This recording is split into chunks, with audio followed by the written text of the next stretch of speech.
Hi, my name is Lorna Muthamia Ochido, and I'm making it one of my life's mission to demystify the speech therapy field and to empower more parents on what they can start to do in order to optimize their child's communication outcomes. So whether you want your child to talk more or talk better, learn better, and overall optimize their potential. So stay tuned and feel free to send in any topics on speech and language development you'd like for me to tackle. Hi, and welcome to my channel. My name is Lorna Muthamia Ochido, and today's topic that I'm tackling is how to treat stuttering in children. So if you haven't subscribed, please do so, and don't forget to hit the notification bell so that you get notified each time we publish a new video, which is mostly twice a week. So today's topic is something that I get a lot of parents ask me when they bring their children who are stuttering or stammering. By the way, stuttering and stammering really refer to the same thing. So I guess let me start off by just gauging what people know about stuttering therapy. So let me know in the comments below how stuttering is treated. Is it medication? Is it therapy? Yes, we know it's therapy. Could be medication, but what kind of therapy do you do on a child that stutters? So let me know, please. I'm curious to learn what everybody thinks about it. All right, so today's topic, how do you treat stuttering in children? I get asked this a lot, and I find parents, don't immediately know what that involves. So for therapy for children, I'm referring to 5 years and below, or, really for maybe not more than 5 years since the stutter began, because sometimes you can start a stutter at age 8. So at age 8, I don't consider a child that started stuttering at age 8, came for intervention 2 months later, in the same light as a child that started stuttering, say, when they started talking at 3 years and came for intervention at 8 years. So that child has been stuttering for a very long time. So there are different techniques really during therapy, but what is overarching all the treatment approaches is that if a child is younger or has not had the experience, I call it experience or habit of stuttering, so they've not really been stuttering for a very long time, then a behavioral approach to remediating the stutter is what therapists rely on. So at my clinic, I love the LeadCome program. So the LeadCome, I'll try and see if I can, I'll spell it so that you can read up on it. So that's LIDCOMBE, so the LeadCome program. The LeadCome program is one such behavioral modification approach to stuttering remediation that was developed by clinicians in I believe Sydney, so Sydney, Australia. I happen to have been trained in the LeadCome program. So the LeadCome program is a behavioral approach.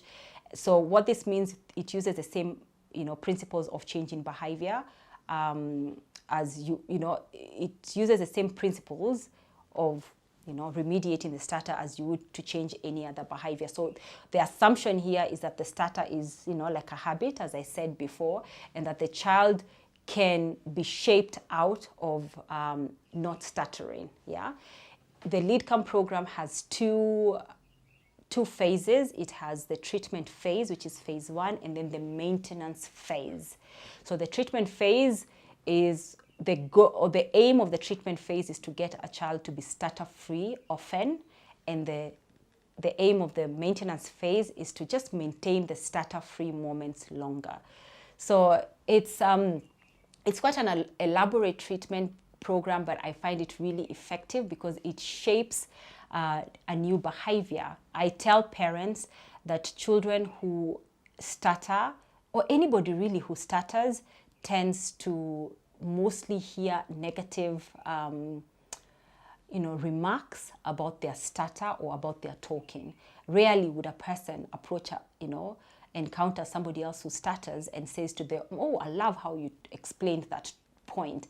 I think the thing that becomes very glaring is the stutter, you know, the disfluency. So as a result, people who stutter, children who stutter, are always just getting negative feedback about how they talk, which in a way sometimes shapes the way they speak, or it shapes their stutter. Can you imagine if somebody is always correcting you, criticizing you for something, you tend to somehow do more of the thing that is being criticized. So it's the same with children.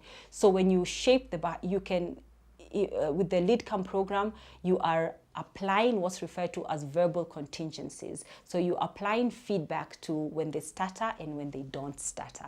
And usually the ratio that's recommended by the LeadCome program is 5:1, meaning when a child stutters, don't really offer any feedback. The only feedback, you know, that you offer is when they don't stutter, which is, that was very smooth talking. So make sure that you keep the ratio 5:1. Sometimes I'll say to parents, keep it 10:1. So you praise more than you give negative feedback, you know. So the child might be stuttering a lot, but you just pick for moments that are stutter free.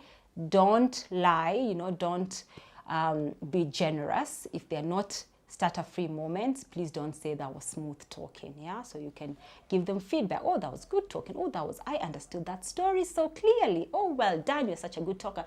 Give them positive feedback. And then the one time that, you know, after you've given all the positive feedback, then you can alert them. Oh, that was a bit bumpy. Can we try and fix that? Can we say it again? And you can offer them, you know, you can repeat whatever it is that was stuttered, and then they will probably have a much better chance of actually saying it smooth. So that way, this child starts to get positive feedback for how they talk.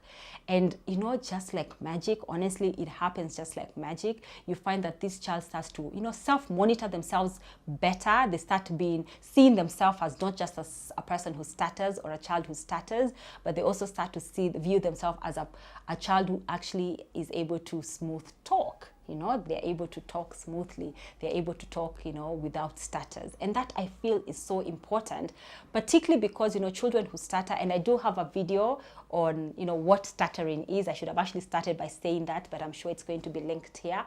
Children who stutter and adults who stutter seem to also have, you know, be lacking in confidence. This is not the child that's going to put up their hand in class and say, you know, I didn't understand that, you know, and it could be because of the stutter, or, you know, or the feedback that is given to them. But usually little children haven't yet, you know, had this the stutter impact on their confidence, and really we don't want it to.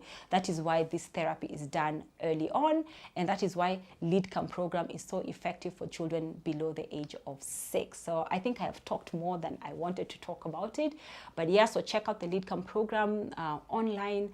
I should have a write-up on the LeadCome program on my blog as well. But yes, so a behavioral approach is usually what is preferred for young children who stutter, because it has a very good chance of helping them manage their stutter. So we don't talk about curing, we talk about managing their stutter. I hope that this video has shed some light into what we do, the magic we offer children who have, you know, present with various communication disorders. Really, it's no magic. So that's the behavioral approach to stuttering.